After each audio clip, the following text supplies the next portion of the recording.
the Dean Martin Celebrity Roast, coming to you from the MGM Grand Hotel in the entertainment capital of the world, Las Vegas, Nevada.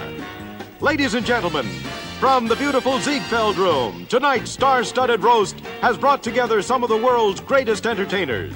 They've come from all over the world to be here tonight, here in Las Vegas, in person, joining Dean Martin as he honors tonight's very special Man of the Hour, Peter Marshall.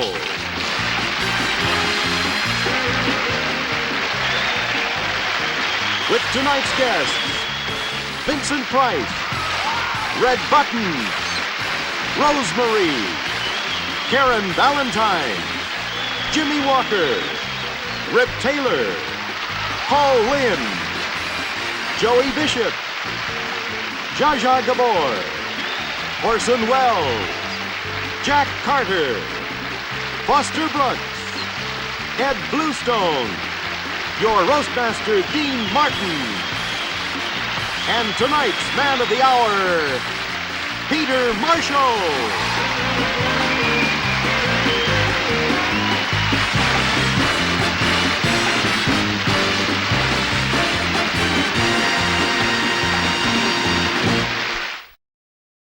When they were looking for an MC for Hollywood Squares, Peter was the perfect choice, because he's the biggest square in Hollywood. When he started on that show 11 years ago, he was a poor unknown. Now he's a rich unknown.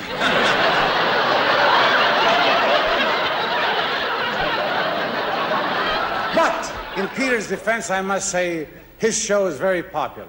He spends all of his time hosting Hollywood Squares, and it's driving his family crazy. Every night when Peter is in bed, he turns to his wife and says, "Remember, when you hear the buzzer, the game is over."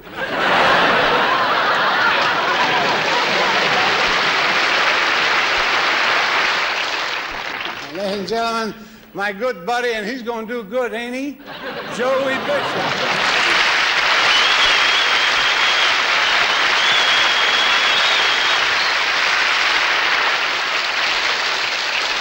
Thank you, Dean.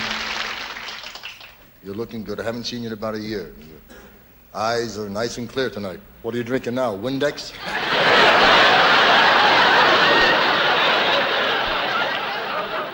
What has happened to the roast, Dean? No, I remember when we honored guys like Frank Sinatra, Red Fox, Bob Hope. Who are we going to honor the next time, Mr. Whipple? I'm going to tell facts. You know, we don't know each other that well. We're friends, but not that friendly. Like many people in show business, I eat out quite often, and in all those years and in all those restaurants, I take an oath to God, I can honestly say not once did I ever hear anybody say, "Let's eat fast so we can run home and watch Peter Marshall."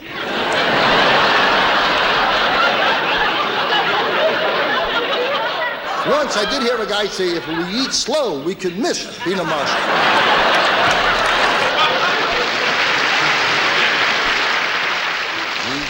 I can understand my being here to honor you. We're like in the same category. Neither one of us are superstars. But Orson Welles, when I heard he's going to be here to honor you, I couldn't believe what I heard. And I approached Orson Welles, and I said, "You are here on this roast for Peter Marshall?"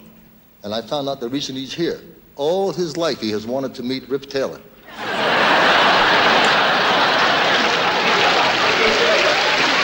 The truth of the matter, this is not really a roast or an honor.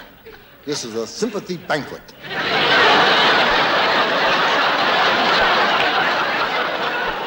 And he also, this is what you probably don't know, because when you're on daytime television, there's not too many sex overtones.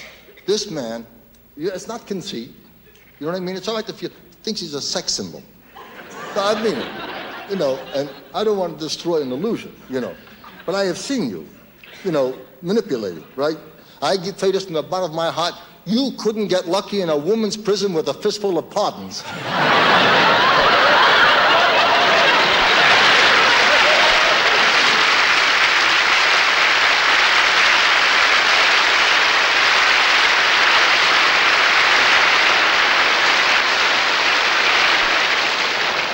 Ladies and gentlemen, a fellow paisano, Rosemary.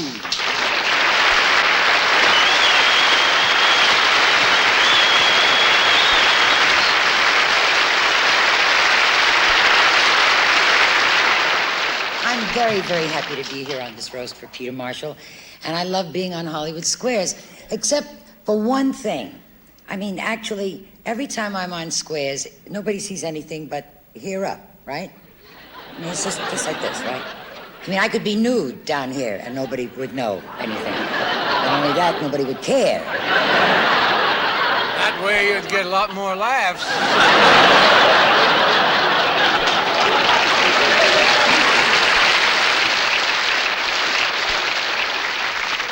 No, but actually, I was a little reluctant in coming up here to Las Vegas because Peter said, "You've got to come, Ro. You've just got to come with me. All expenses paid."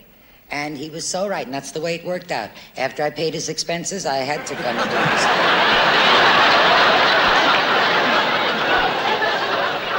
But one thing that I've got to say about Peter that nobody knows, see how sharp he is? Always dressed so sharp. You always see him looking so sharp with the jacket and the tie on Hollywood Squares, right? Over here, blue jeans and sneakers. That's all. Sometimes, if he dresses up, he wears brown and white shoes. One of each. Ah, but I love him. And I'm very happy that I came up here to Las Vegas because the MGM Grand Hotel is absolutely fantastic. The service here, in case you didn't know, is just beautiful. They come in and they change the soap twice a day while you're using the shower. And I'll never forget the look on that bellhop's face, boy, like he never saw a shower cap before. But actually, I'm up here for several reasons. I'm here, first of all, for Peter, and secondly, and most importantly, I'm up here looking for a guy. And I want you to know I gave it my best shot. Wore my new coat, expensive dress, exotic perfume. Smell it. Right? $85 an ounce. And it's called Perhaps Later.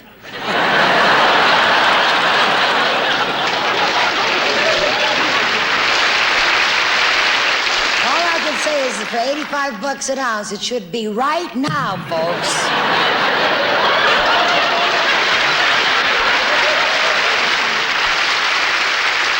Thank you very, very much.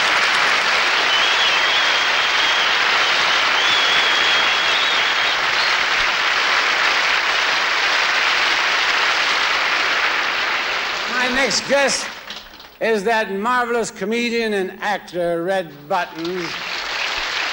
You might think that being very short and very red-headed would be a disadvantage to an actor. Not to Red.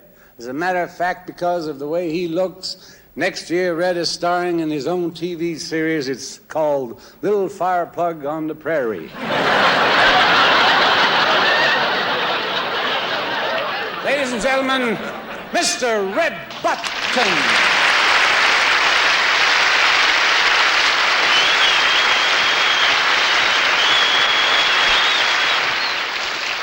Ladies and gentlemen, the Hollywood Squares is one of the biggest hits television has ever known. And so it's only fitting to pay tribute to a man whose charm, wit, charisma, and magnetic personality are responsible for all that fantastic success.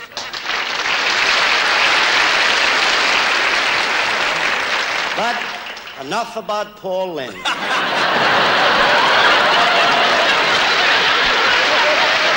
Tonight we're honoring Peter Marshall. Why? Why are we giving this man a dinner when some of the biggest people in the history of the world never got a dinner? The bionic man who said to his wife, "What do you mean fix the lamp? I am the lamp."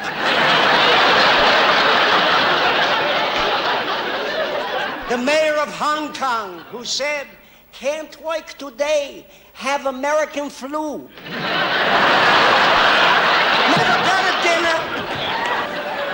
Yitzhak Rabin of Israel who said to Anwar Sadat of Egypt, "No, I don't want to join a pyramid club." Mae West, who said to King Kong, "Hey, big boy, would you like to monkey around a little bit?"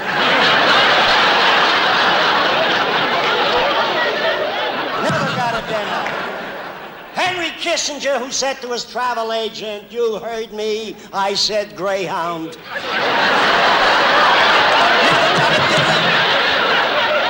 James Cagney, who said to Mickey Mouse, "You dirty rat." Never got a dinner. Ben-Hur, who said to his sister, "Ben-Him." You want to switch?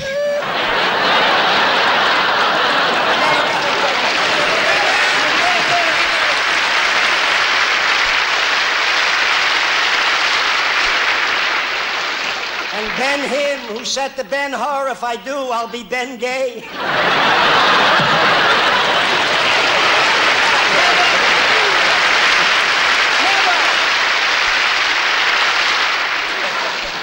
Billy Carter, who said to his brother, "Jimmy, can you get me on Hee-Haw?"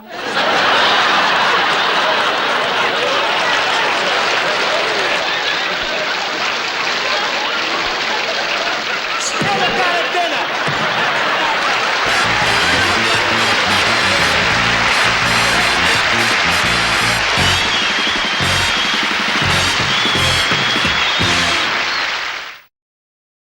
Our next guest is Zsa Gabor. Oh, I know it's Zsa Zsa, but it's a long show and we got to cut out something, you know. Zsa Zsa is a career wife. She made a career out of being a wife. However, she still has last year's husband. She doesn't know that the 77s are out. Miss Zsa Zsa Gabor.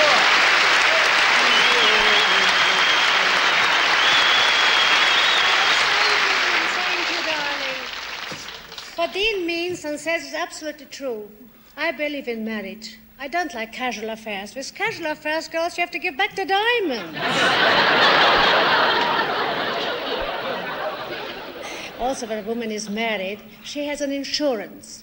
Every woman should get a piece of the rug and put it in a platinum setting. I can help the way I feel. To a lot of Hungarian women, getting married is a profession. No, you're using the wrong word. It means business. Profession means business, Zsa Zsa. Darling, when a Hungarian woman goes after a man, that means business.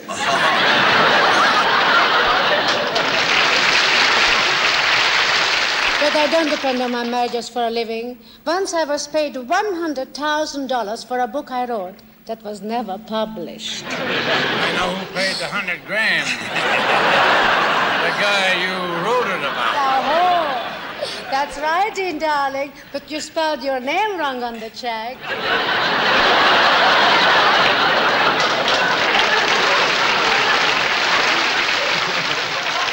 In personality, I always help my husbands. One husband who married me became a millionaire. Yeah, but he started out as a billionaire.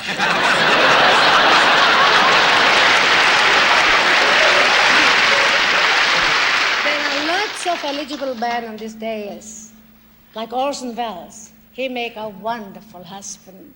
He's a great Shakespearean actor. His 12th night was marvelous. Yeah, his 12th night was marvelous, but his wife says the first 11 were nothing.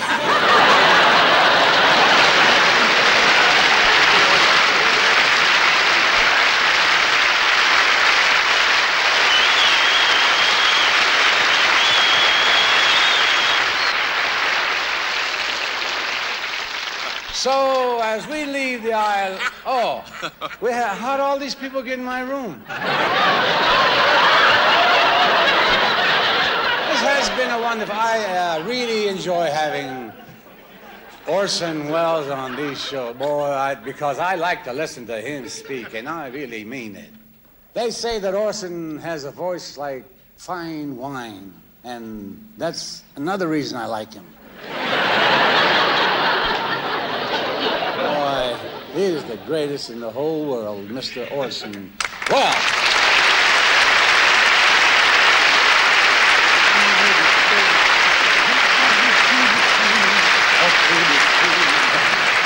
Thank you. Thank you, Dean. I must admit that I find myself fascinated by your voice. That unique tonal quality that starts in your diaphragm, works its way up through the thoracic cavity, onto the larynx, past the uvula, and finally out of your mouth. It certainly seems like a long way to travel for a hiccup.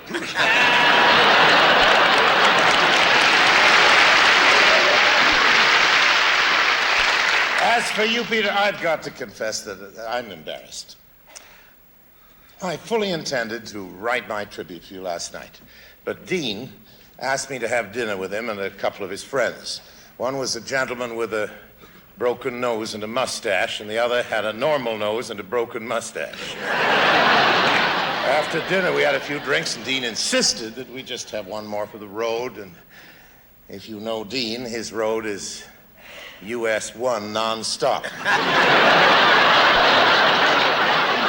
Then a gentleman stopped by for a chat, a Mr. Knuckles from Detroit.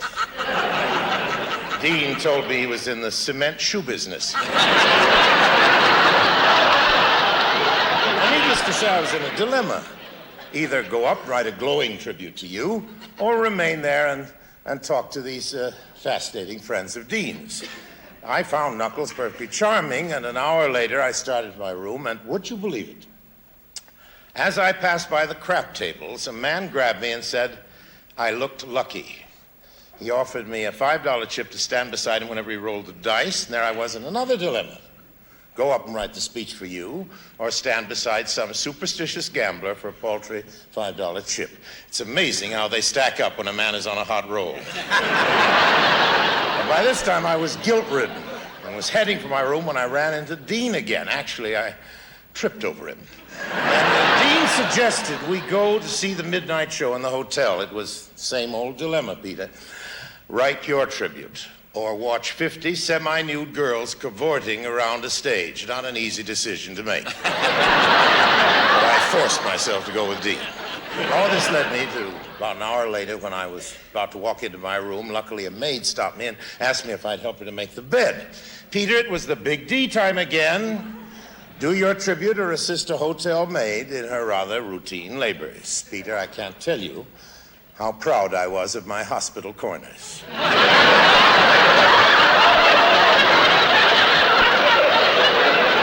that brings me to this moment. All I have is the title of my speech. Who is Peter Marshall?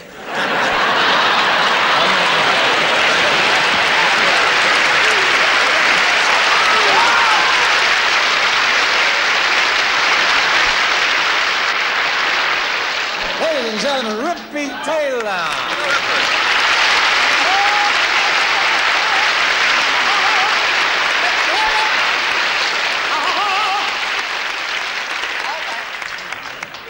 Is it on? Oh, okay.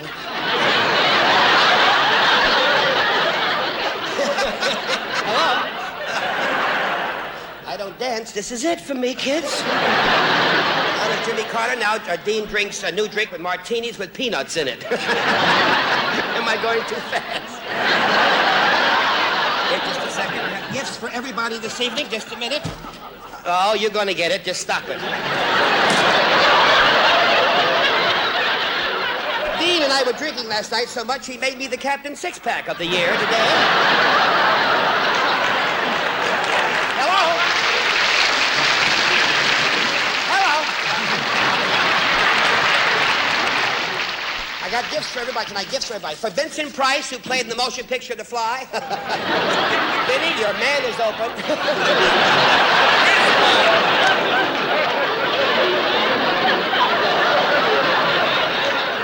For Zsa Zsa Gabor, a drip-dry wedding veil.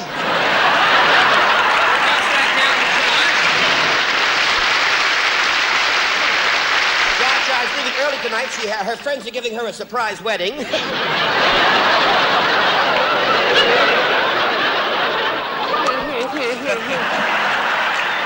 all have our hang-ups. Next thing plays I'm nervous. Rosemary looking for a man all the time. Here you are, Rose. No, Mickey Rooney is all kid. Now, wait a second, just a second. I met my ex-wife outside in the lobby. She said she wanted a foreign car. I bought her a rickshaw, the Barracuda. I don't like it. They all changed.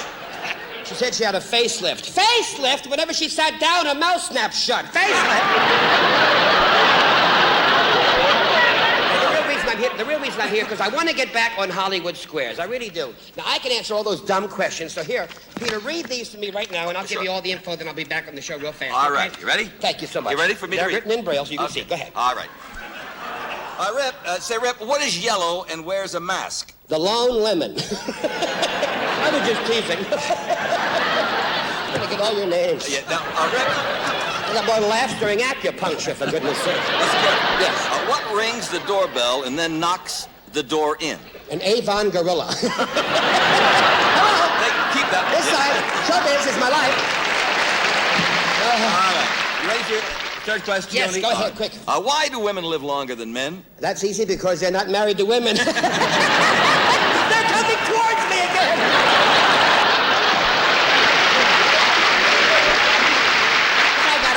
Present for Peter, because he's a very dear friend of mine, and thank you for having me here. This is King Kong's Q-tip. Thank you very much.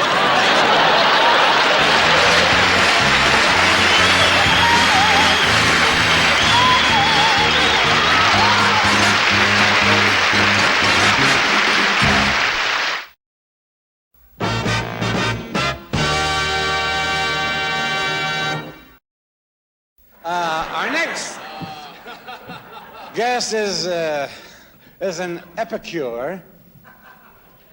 None of you know what that means, you know. And an art critic, and a kind of sewer. Kind of sewer? I mean, no, a connoisseur. Mr. Vincent Price.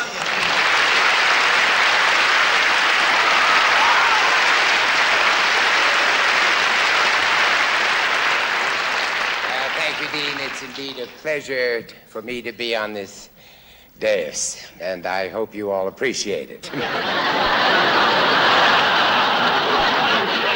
What a dais. I never knew I had so many inferiors.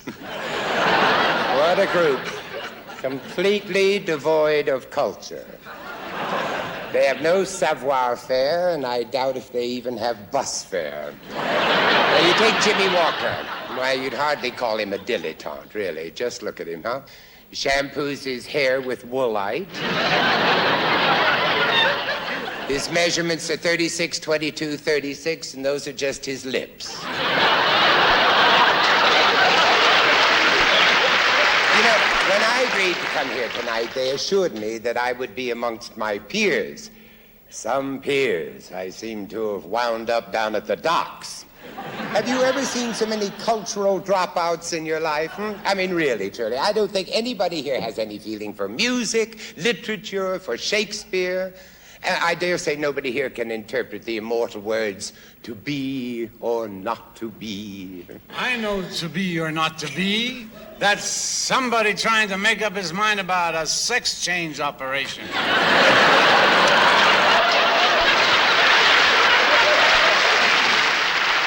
Any way you decide will be an improvement. How many of you are acquainted with the deathless poem of Elizabeth Barrett Browning, How do I love thee? Let me count the ways. At your age, there ain't too many left, baby.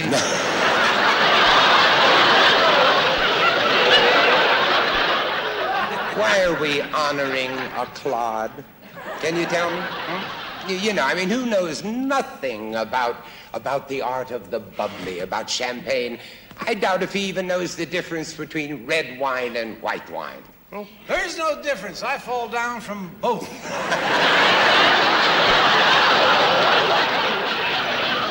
In closing, I'd just like to say one thing, Peter. One thing. Now that you're a star, you should acquire an appreciation of art, like me. I see beauty everywhere. To me, an antique chair is exciting. A petit point tapestry is thrilling. A Renaissance table makes me quiver with ecstasy. You must have had a crazy mixed-up love life, baby. Isn't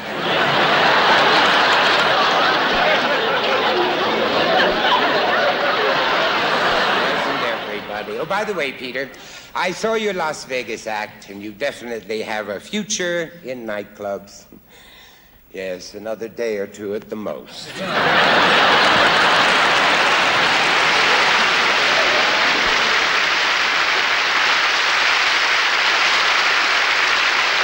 going to love our next young lady. She's the beautiful actress and television star who won an Emmy on the show Room 222.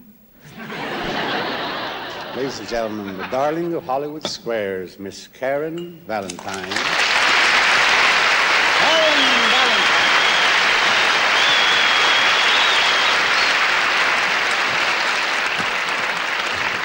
Thank you, Dean. Well, we can tell who the secret square is tonight. You're lit. You know, I'm surprised you remember me from room 222. Oh, yeah, I remember the room. It's the motel I keep forgetting. I'm really glad you're kidding because, you know, my mother's watching. She's been looking forward to this. But she thought we were honoring E.G. Marshall. Sorry, Peter. But she doesn't really like Hollywood Squares. Oh. She thinks it's very, very racy and suggestive. And she's right.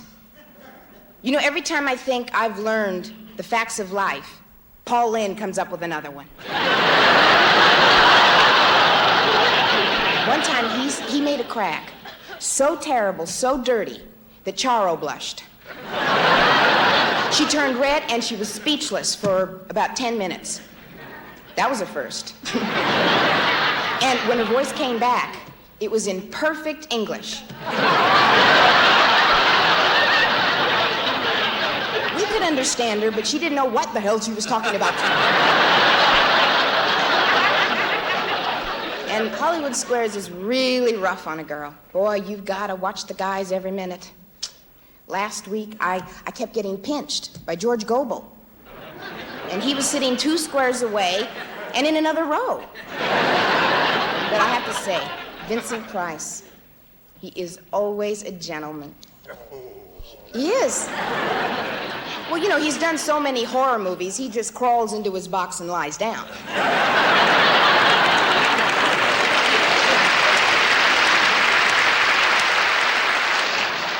But really, Peter, I do admire you. Thank you. Very much. Thank you. You know, 11 years on Hollywood Squares, and he never gets tired of doing the show. He still comes into the studio 2 hours early to relearn the rules and to rehearse his ad-libs.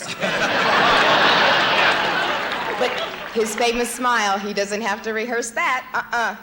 You know, that smile comes from his warmth and his love of life and his overbite. And I'm being tactful. Paul Lynde always calls him beaver face.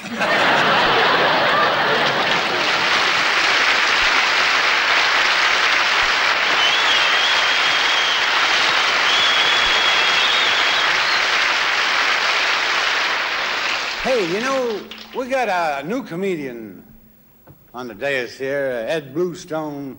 Ed is what people call a rising star. And if you want to see a falling star, meet me at the bar after the show. Ladies and gentlemen, a bright, young, funny man, Ed Bluestone.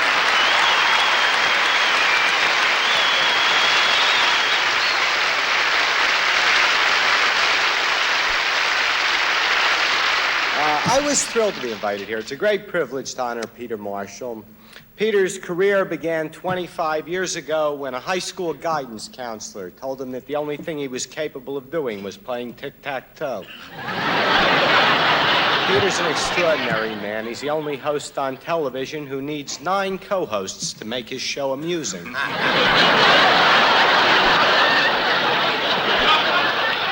It was never easy for Peter Marshall. He started out as a singer. He became known as a guy who sang from the heart, which is very necessary when you haven't got a voice. Now those years of struggle are paying off. In fact, this hotel wants Peter to sing in the lounge. Now he's waiting to find out if it's the men's or the women's. We've all been so excited about roasting Peter that last night Dean threw a party for everyone. Dean was so drunk he thought he was Zsa Zsa's first 4 husbands.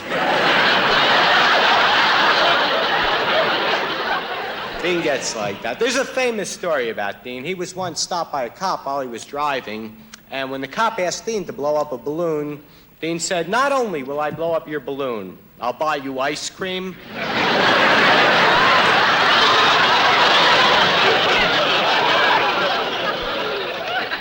Vincent's always experimenting in the kitchen. I remember once I was working in Florida, I sent Vincent 2 baby alligators as a gift. He threw them in a blender and tried to make Gatorade. Zsa Zsa is known for her wonderful acting ability and legendary generosity. She's been feeding the poor people of Hungary for years. She keeps sending them her wedding cakes.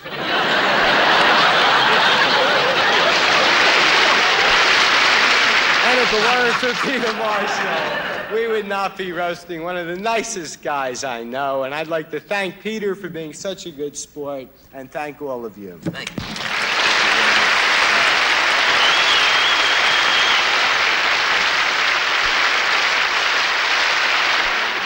Peter, I don't think you've seen this man since he, retired from NBC.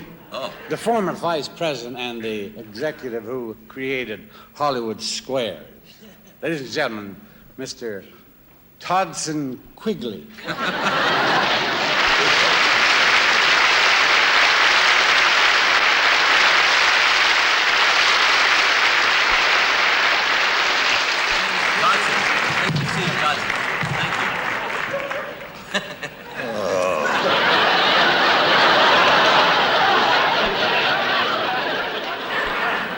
One nice thing about being retired. One nice thing about being retired, you've got time for foolishness like this. But I must admit, Peter Moe,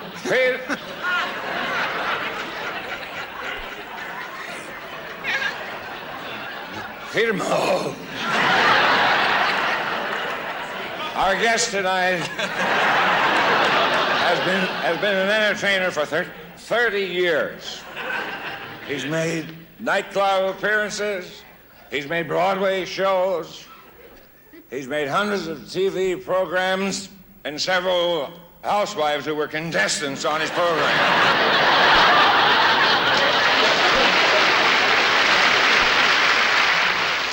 And it's truly remarkable. Through all this, his Timex is still ticking. And some of those housewives say that's about the only thing he has still ticking.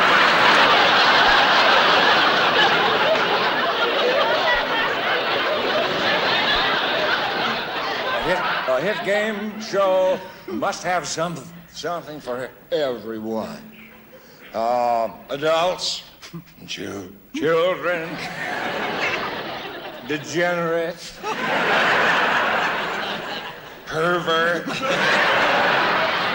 and network censors. Oh, I mentioned them.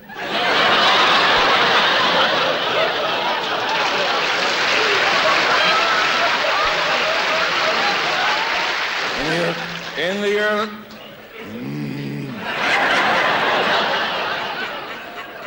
At the start of game shows, the prizes weren't anything to shout about. There were no furs, no cars, no free vacations. The biggest prize we ever gave was a halfway trip around the world. That poor woman is still in Bangkok trying to get on a game show to win her way back home.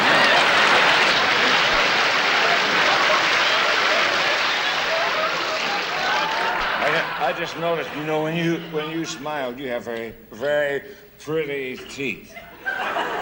Most Hollywood actors have their teeth capped. He has his corked.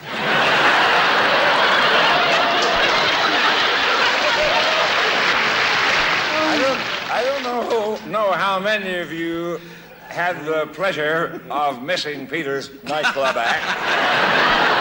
But I can tell you when he sings, that also is a game. He's off key so much the audience has to play Name That Tune. All his life, Peter Marshall has loved to play games. On his honeymoon, his wife had to wear a nightie marked door number 3. But, seriously, Peter Marshall is handsome. He has sex appeal, and above all, he's honest and everybody loves him. That's not only my opinion, it's his too.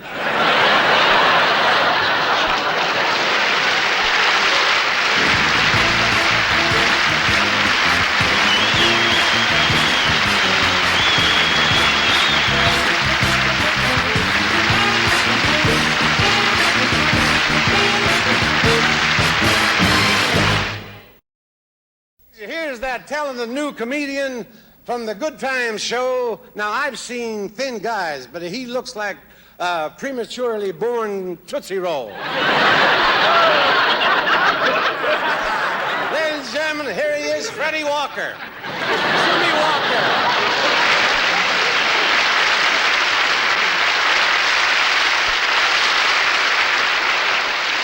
Until Peter got his own game show, he was Hollywood's most secret square.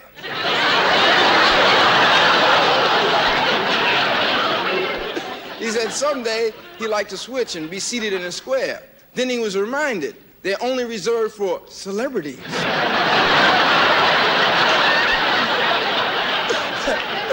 Peter really likes being recognized on the street, though. Fans come right up to him and ask him for Paul Lynde's autograph.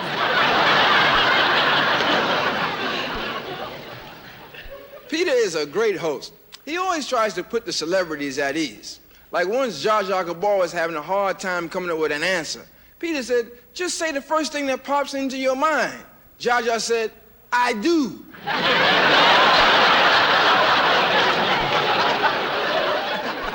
He asked Vincent Price to be on his variety show. Vincent said he was through doing horror shows. Dr. Spock won't be on the show. He said the show was too childish. And Henry Block of H&R Block said he had 17 reasons why he wouldn't do the show.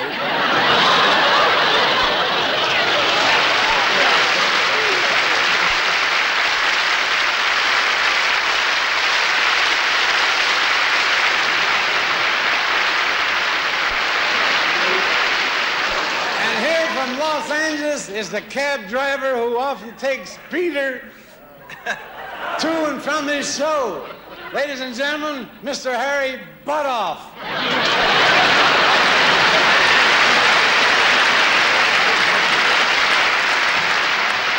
It's nice to see my driving teacher here, Foster Brooks.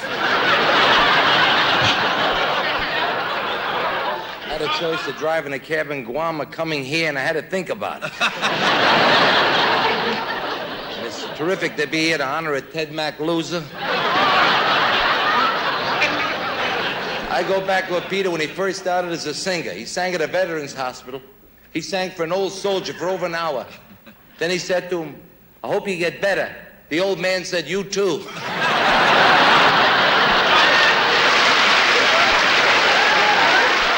Mr. Price, I always feel that you're going to play the organ while the curtains are burning. It's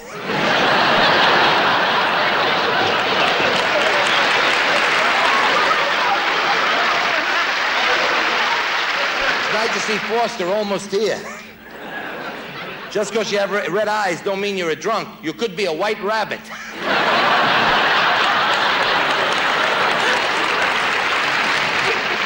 How can you forget red buttons? They gave me 5 Indian pennies for a tip.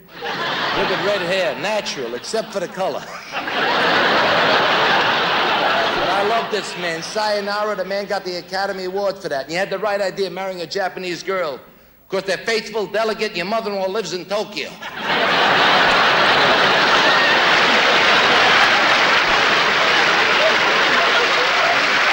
Peter, I saw your new show, and I want to tell you something. Is there no beginning to your talent?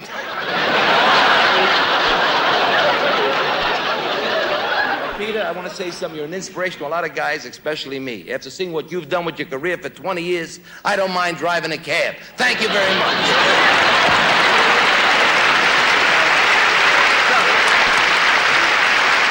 Jackie Gale. Ladies and gentlemen, Jackie Gale. We have with us tonight a bright young entertainer whom I'm sure you've all seen many times on the Hollywood squares. His name is Waylon Flowers, and he's brought along his crazy creation, a lady he calls Madam. Sit down. Where's my bucket? Get my bucket. Oh, good. It's an ice bucket. I hope they didn't leave the ice in it. Keep my buns warm.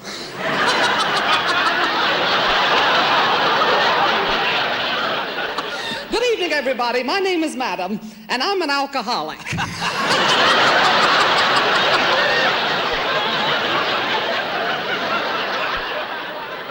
Well, zippity-doo-dah, look at this one. Come on, big boy, get it on. Give me some of that amore you've been promising me all these years. Adam, you're a doll. I may be a doll, but I ain't no dummy. Oh, come on and pucker up, Paisan. Blow in my ear. Oh, don't hold back, sweetheart. You know, you could be my last great love. And the shape he's in, I could be his.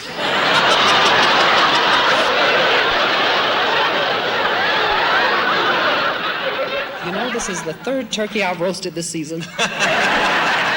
And it's not even a holiday. I just realized all the times I've been on Hollywood Squares, it's always been me sitting in the wine rack. And you down in that great big chair. This is the first chance I've ever had to get a close look at you. And you know what? What? You're just as I thought. What? Clean cut, honest, and dull.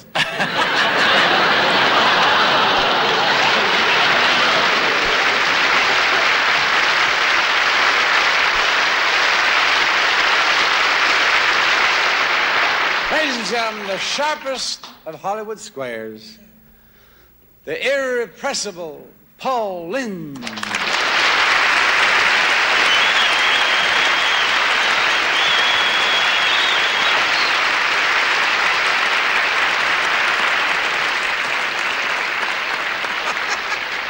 I really fussed for you, beaver face.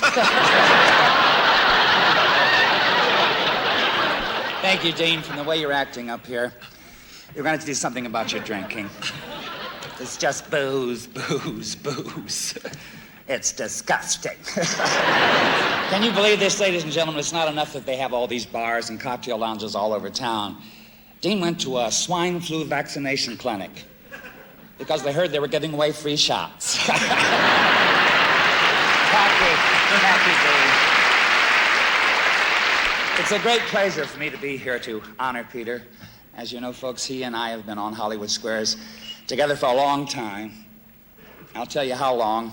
When we started working together, Karen Valentine was still on soft foods.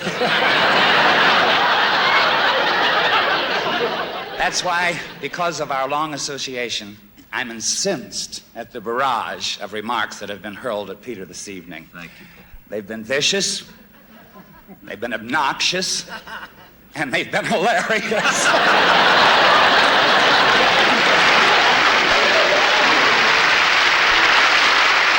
I happen to know Peter's a brilliant conversationalist. I was with him at a very posh party in Beverly Hills, and I saw Peter go right up to Henry Kissinger and say, "How are you, Henry?" And Mr. Kissinger said, "I'm fine." And Peter said, "That's right, X gets the square."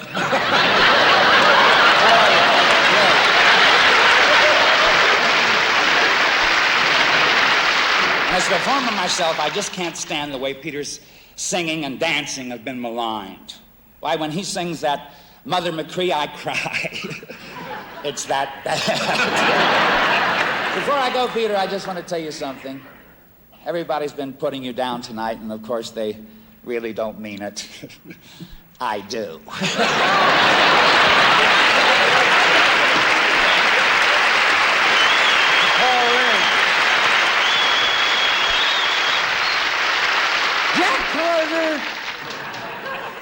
has just returned from Florida after a long run. He missed the bus. Here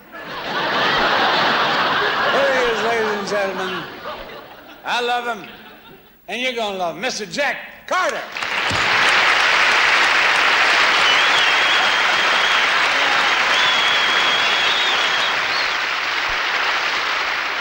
Strange how all these game show hosts and announcers all want to be entertainers. They all want to do variety and sing and dance. Peter, why don't you be content with what you are? Nothing. Just a lucky usher. But this is really a weird evening. I think this whole night came from Vincent Price's Wax Museum. It's good to see you, Vince. I didn't recognize you. Sitting up after 5 o'clock, usually you're dead by now. And Jaja, whom I've been sitting next to all night, hearing things as, what did he say, darling? I can't hear a damn word. What's going on? I don't know. I think I lost a stone. I don't know. What a pity that some of the great old MGM stars like Clark Gable couldn't have been here tonight. He'd have been marvelous, just saying, yeah, great to be here. Great to be here with old Tito, my old pally drinking buddy. Frankly, Scarlett, I don't give a damn.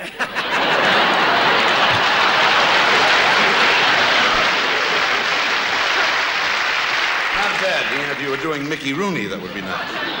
And how about Richard Burton, star of Stage, Screen, and Booze? Oh, is somebody paging me?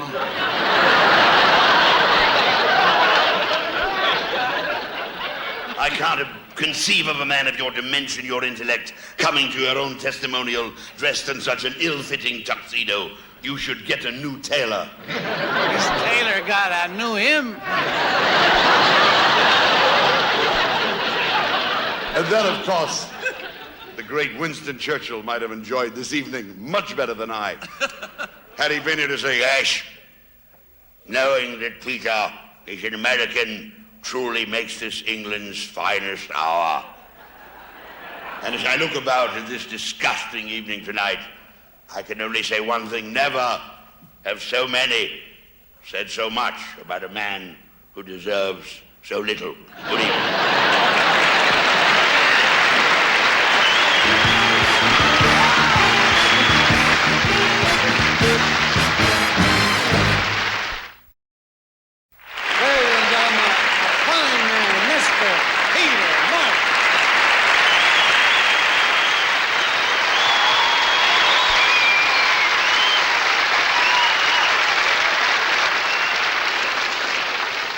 A lot of people want to know if that's really the color of Dean's hair. Well, all I know is the last time Dean went for a swim in the ocean, 50,000 tuna fish were washed on shore with Grecian formula poisoning.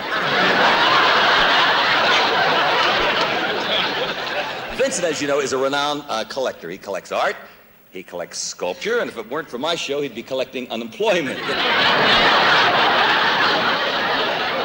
And many of you wonder why Rose Marie, my lovely friend, Rose Marie doesn't use her last name. Well, her parents insisted on it.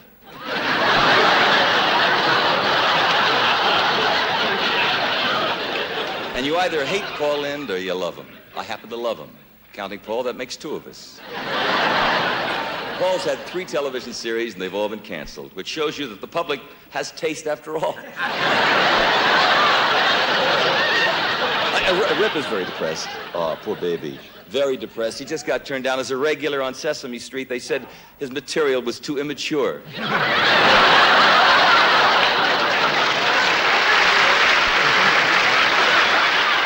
we're lucky to have Jaja with us tonight. She's between honeymoons. And Red Buttons is still working. Who says people in show business aren't charitable?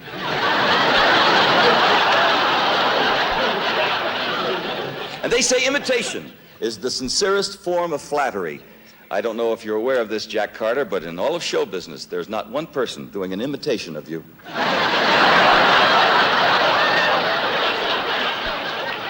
And I want to thank Jackie Gale for appearing here this evening. You know, he received some very, very bad news later, I mean, a little earlier, and he showed up anyway. You see, they found traces of freshness in his act.